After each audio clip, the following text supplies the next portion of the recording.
Apostol San Pablo sa mga taga-Tesalonika.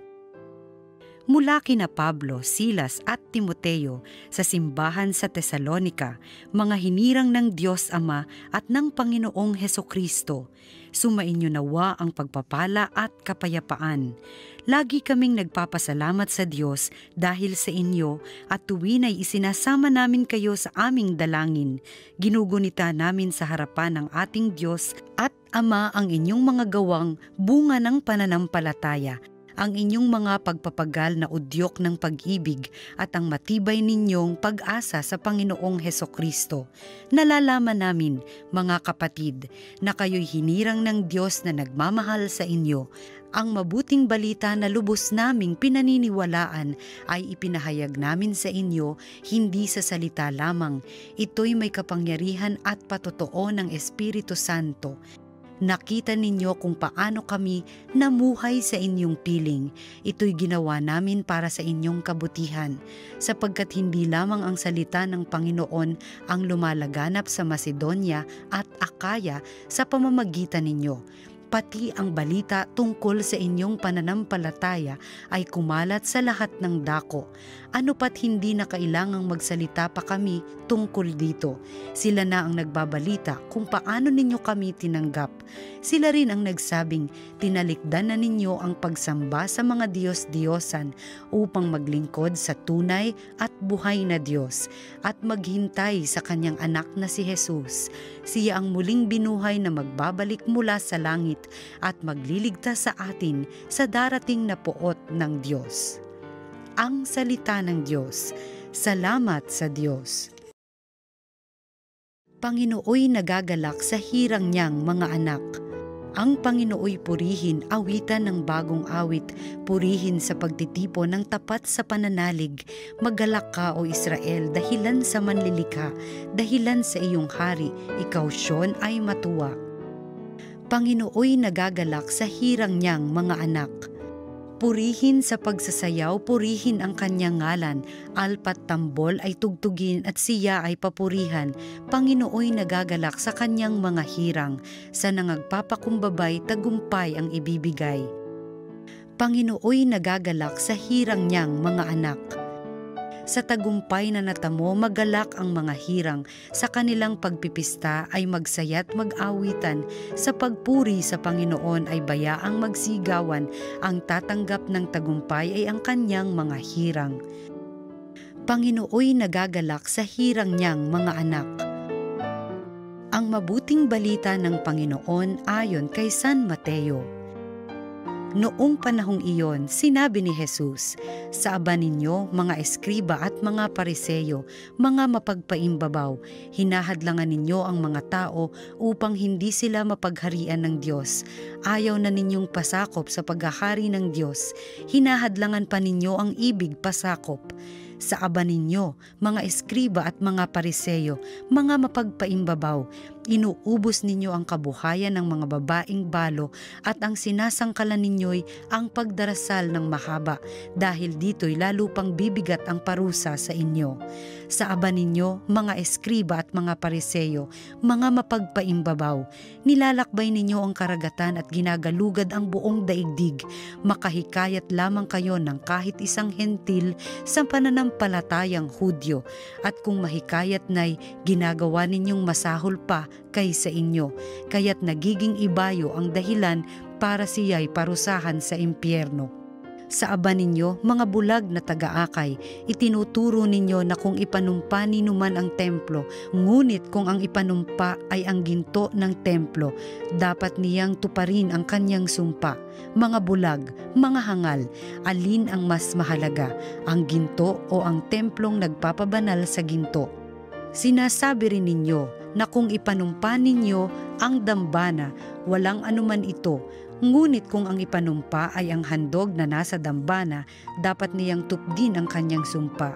Mga bulag, alin ba ang mas mahalaga, ang handog o ang dambanang nagpapabanal sa handog? Kaya nga, kapag ipinanumpa ninuman ang dambana, ipinanunumpa niya iyon at ang lahat ng handog na naroon. Kapag ipinanumpa ni numan ang templo, ipinanunumpa niya iyon at ang tumatahan doon. At kapag ipinanumpa ni numan ang langit, ipinanunumpa niya ang trono ng Diyos at ang nakaluklok doon. Ang mabuting balita ng Panginoon. Pinupuri ka namin, Panginoong Hesukristo. Magandang araw mga kaparokya. Tara, simulan po natin ang bagong linggong ito sa salita ng Diyos, salita ng buhay, kasama po ko, Father Kevin Crisostomo. Mga kaparokya, mga minamahal kong kapatid kay Kristo, mula ngayon hanggang sa mga susunod na araw, maririnig natin si Jesus at ang kanyang tinaguriang Rant Fest. Ano itong Rant Fest na ito? Sa mga darating na araw, marinig natin yung mga katagang, "Woe to you, scribes and Pharisees." Maganda sa Tagalog eh. Sa aba ninyo. Pag sinabing aba, ano ba ibig sabihin yun? Maraming translation. Una, pag sinabing aba, yung gulat, aba.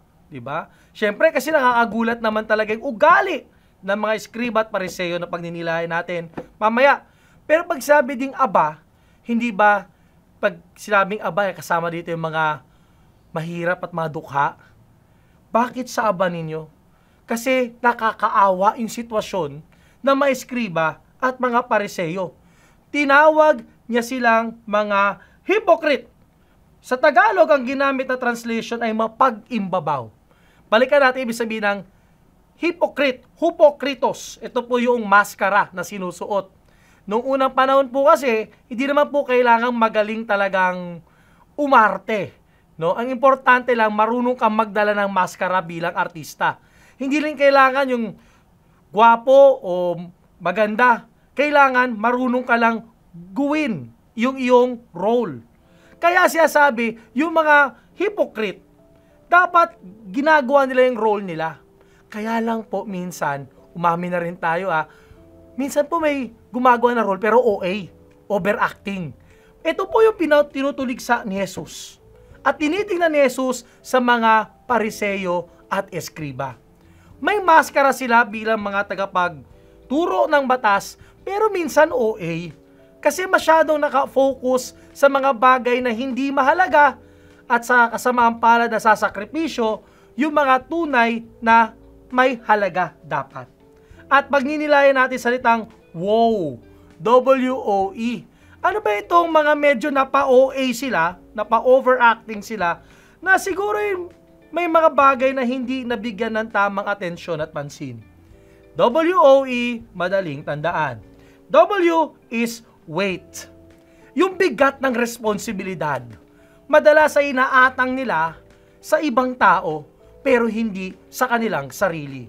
Magaling sila magutos, pero yung sa kanila, sila po yung exemption to the rule. Alam nyo po, minsan, tinatamaan po tayo sa mga salitang ito. Sapagkat, yung sinasabi ni Jesus sa mga Eskriba at Pariseo, sinasabi din sa atin, oo, magaling tayong gumawa ng mga patakaran at batas. Pero minsan, tayo mismo, yung number one law and rule breaker ng mga batas na ito, pinapala sa atin, yung bigat ng responsibilidad ay hindi dapat maging sobra-sobra. Kundi yung bigat ng responsibilidad ay paalala na mahalaga ang ating ginagampanan at ginagawa. Hindi tayo nagpapabigat ng sarili natin, kundi ito ay ginagawa ng may pagmamahal. At kapag mabigat, kahit anong bigat, pag nagmamahal ka at mahal mo yung ginagawa, di ba, hindi mabigat? Wait, huwag tayong maging pabigat sa kapwa natin. At ito ang paalala sa ating W, wait. Letter O, outside. Siya sabi ni Jesus sa mga Pariseo at Eskriba, masyado kayo nakapokus sa panlabas. Panlabas na kilos, panlabas na gawain, panlabas na rituales. Maganda ang rituales, maganda ang mga gawain. Pero sana merong lalim at ito'y konektado sa ating kalooban. At ito po, nako, sasabi ko nga po sa inyo, maski po ako habang ito'y nilagnilayan ko, ako'y tinatamaan din.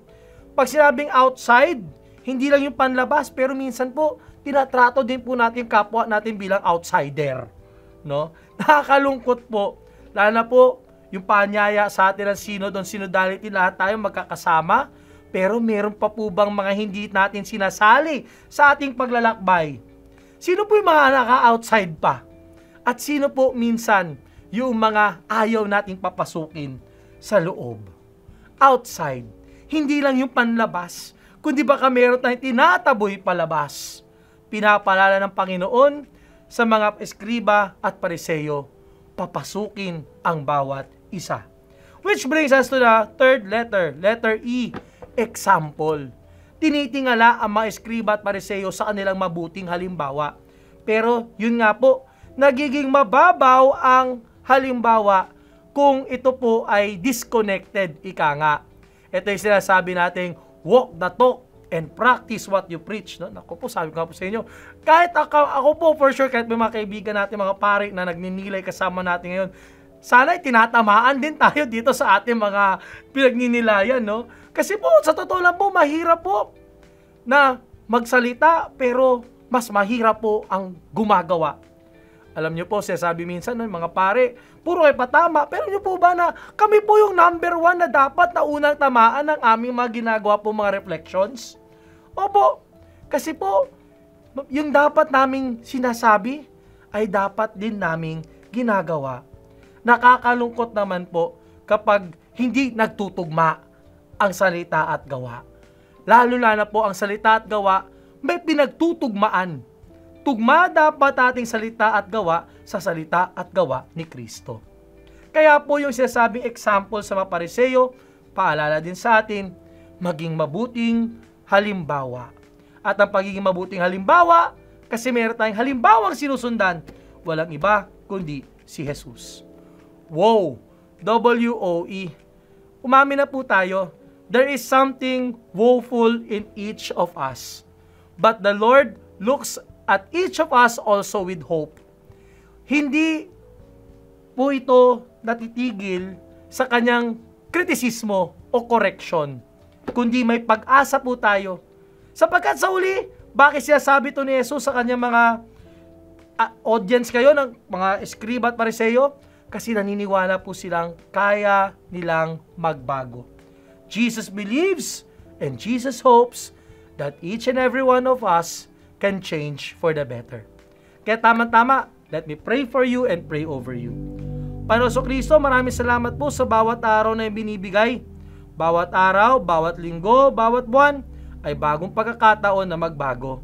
Salamat Panginoon kasi naniniwala kayo na kaya naming magbago at maging mabuting tao. Opo Panginoon, minsan masakit po yung salitang inyong binibigay. Minsan po masakit po yung aral na iyong tinuturo sa amin. Pero Panginoon, turuan mo kami maging mapagpasensya. Mapagpasensya sa proseso mo. Higit sa lahat mapagpasensya upang tignan at buksan ang sarili upang kami po ay makaranas ng tunay na pagbabago. Salamat Panginoon sa mga taong nagpapadala sa amin ng mga reminders.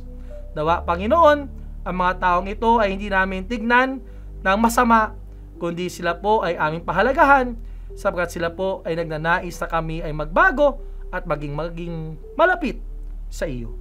Hindi na ito sa ni Kristo, kasama ng Espiritu Santo, magpasawalang hanggan. Amen. Salamat po sa pagkikisa sa ating pagninilay, salita ng Diyos, salita ng buhay. Ito po panahon ito ay panahon po ng mga retreat at recollection ng mga pare. Yan. And for sure, yung mga dioceses po ay meron po kanya-kanya mga clergy retreat, mga araw ng pagninilay sa mga pare ka. Please include us priests in your prayers po, no? Sama niyo po kami sa inyong panalangin, no, na itong mga aming ginagawa po ay tuloy naming may sabuhay. Dahil kami po ay tinatawag na maging halimbawa, mabuting halimbawa ni Kristo para po sa inyo. Like us and follow us in our social media platforms, TV Maria Philippines. Watch, like, share, and inspire. God bless, and we'll see you soon.